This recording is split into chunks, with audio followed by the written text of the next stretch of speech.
Hello, I'm Matt Galloway, and this is The Current Podcast.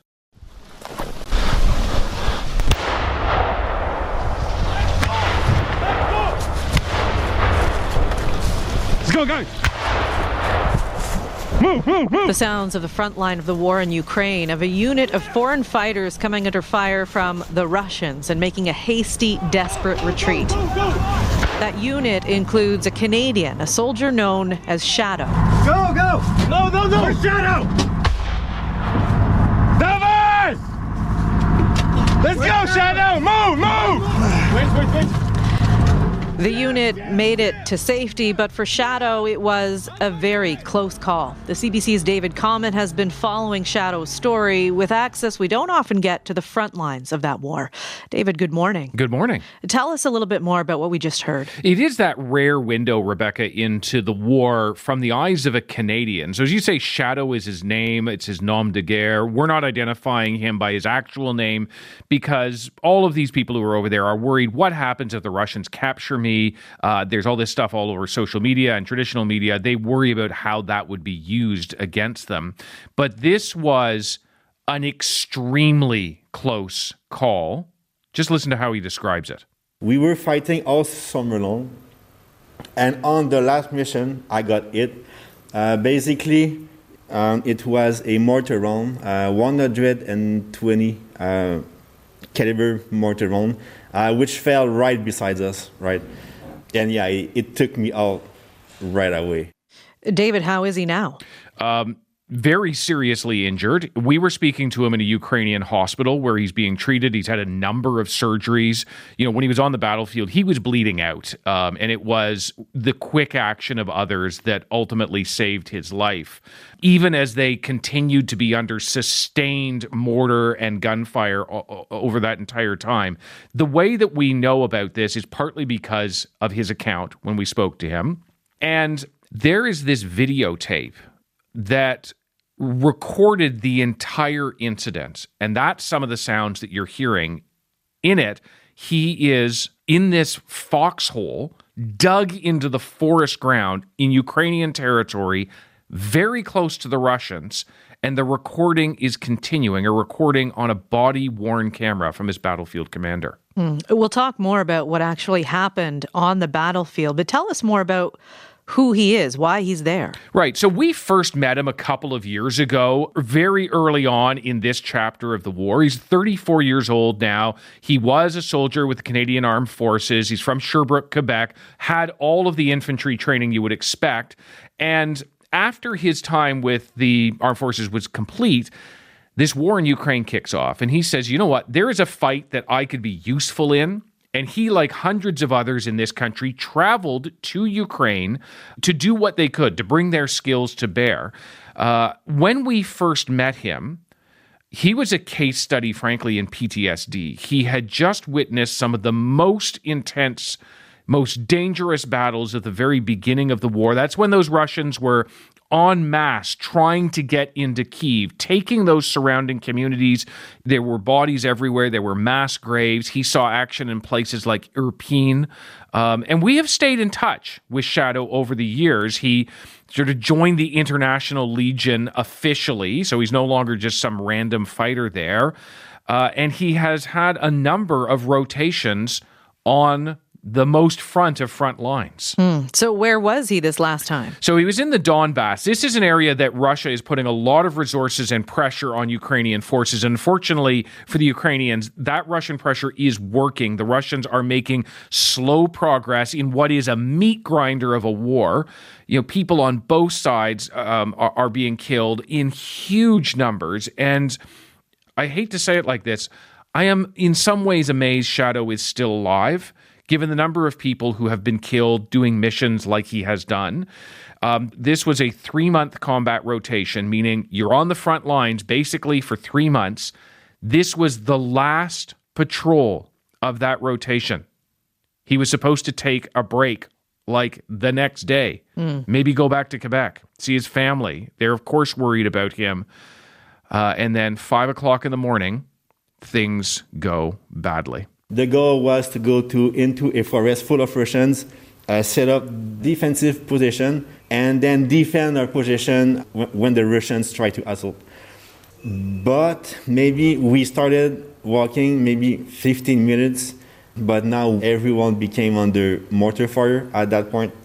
So me and my team, we were 3 total. We found a little like a foxhole. A foxhole is like just a hole in the ground. And we waited there. Everyone was under mortar for the whole morning.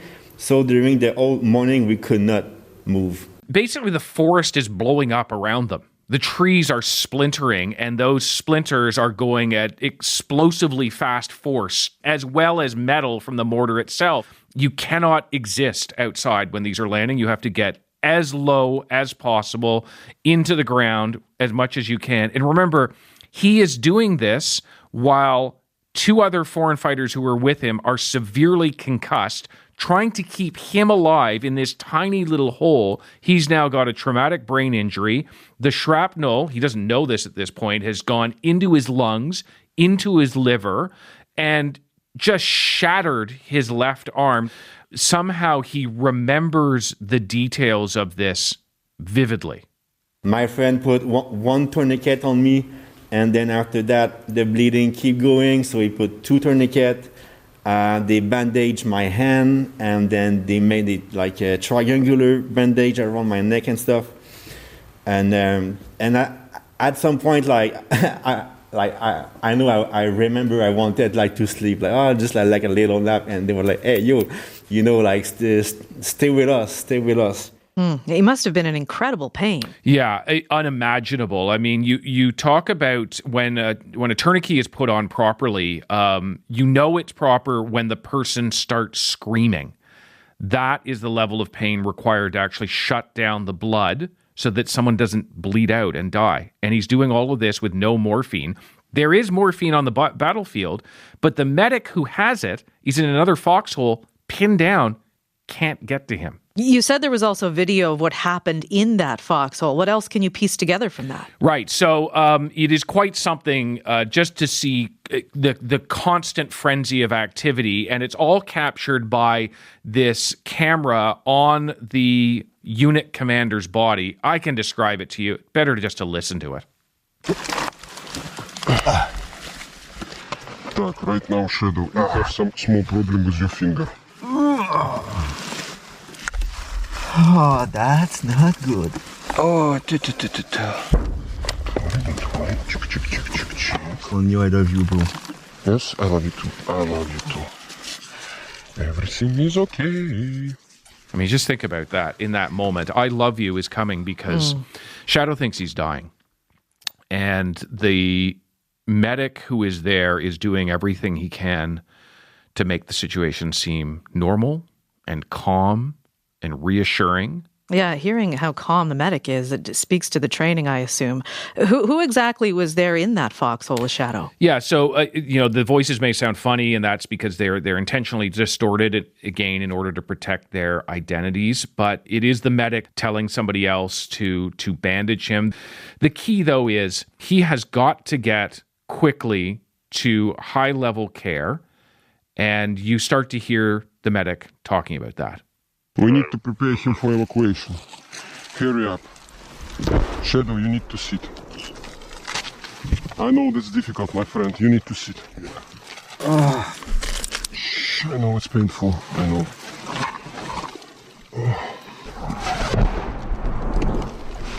How do you feel? You can continue or not? Say honest. I don't know. He says he doesn't know, but they're trying to keep Shadow alive, and you can hear in the background, you can hear those booms. How close were the Russians? So the mortars are landing. The tape almost doesn't do it justice. Within tens of meters of them, and you're feeling the explosive force. This attack is ongoing. Timing, though, critical. He has to be evacuated. He has to be extracted. They got to get him to a hospital. And after an hour, this armored vehicle shows up, and they pick him up and just run him to this vehicle. But the danger doesn't stop there, as Shadow explained. They were firing rocket at the armored vehicle. For me, I was too much in pain. Like in the armored vehicle, I could not see. But that's the crew of the armored vehicle after they told me, yeah, like we were extracting you and like you can see all like the bombs like falling around the armored vehicle. So, and I'm glad that they didn't hit, Yeah, I bet he's glad. I mean, he's lucky to be alive, it sounds like. Absolutely. Yeah, there's no question. And frankly, if it wasn't for the quick action of those other foreign fighters, his buddies on the battlefield, he would not be alive. And although he is seriously hurt, he took time out to speak with us, and he's trying to stay busy there. What's he doing? So he has this group, a fundraising operation called Doves of Freedom. They raise money to buy drones. For not that much money, you can buy a drone, outfit it with weaponry, which is what he does, and put it at something that costs way more money, like $850,000 of Kremlin-controlled weapons. That is how much Shadow says his drones have destroyed so far, and he's trying to create more of them. And he says some of them have actually been used in Kursk. That's Russian territory, that border region where Ukrainian forces invaded and still currently occupy. Mm-hmm. So, David, what is the situation with the war now in that area in Western Ukraine where Shadow was fighting? It is a very difficult situation for the Ukrainians. In many ways, not much land is being taken one way or the other. Everybody's waiting to see what happens with the U.S. election. Frankly, one outcome means Ukraine likely continues to get American support for the long term. Another outcome means something quite different. For Shadow, he says the Ukrainian soldiers he's met, though, are still very determined. I'm at the hospital here, and I see a lot of injured Ukrainians, and like they are all like me, like they want to heal and get back to the fight as soon as possible, because what Russians have been doing here since the last 2.5 years, someone's gonna stop them, and those people are us. No one is gonna fight them for us. Yeah, and also the Ukrainians, they don't have the choice, it's their own, so. Yeah, he says Ukrainians don't have the choice. They have to fight, or they feel compelled to fight. It's their home. But what about him? I mean, he is Canadian from Quebec. Why is he so compelled? He talks about purpose. He feels like this is what he is supposed to do in his life. He really wants to go back to fighting, even after this very close brush with death. It's not clear whether that can ever happen. He's got a lot of rehab ahead of him, but he wants to do what he can for as long as he can for Ukraine. The most important thing for me is I really want to make a difference, in this world. And if I go back home, I'm not going to be making any difference or impact anywhere. It's not in Sherbrooke, Quebec that I will be able to do that. Here, I'm right in the center of this conflict, so it allows me to fulfill my need, to help.